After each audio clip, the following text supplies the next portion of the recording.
Un cerveau humain en surchauffe en première de couverture, par le fait de mains qui semblent irradier du courant électrique. Le choix des images n'est pas fortuit, bien au contraire.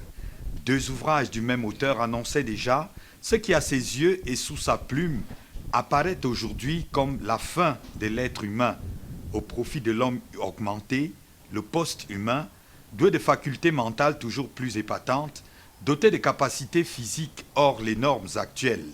Un acronyme NBIC est identifié par l'auteur comme la source de ces angoisses nouvelles. Le cas répertoriés sont le chapitre 1er, surveillance sociale totalitaire, globules rouges robotisés, conscience humaine téléversée dans des machines, des robots juges ou des robots militaires, Universal Soldier. Ce sont des usages dont on craint la perversion, parce que selon John Moiley, les disciples de la superintelligence font reculer le discernement humain. Ils nous soumettent à la tentation, au propre. Poursuivre le schéma actuel, à la merci d'un cancer du sang ou de muscles qui se grippe avec l'âge, ou alors vivre mieux, plus longtemps, moins malade, par des puces électroniques dans le sang, une épuration de l'ADN, pourquoi pas.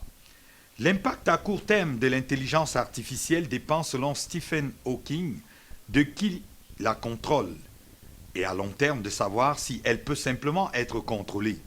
La religion de l'auteur est faite. Il faut impérativement contrôler et même réprimer au plus haut niveau. Que les États prennent donc des lois.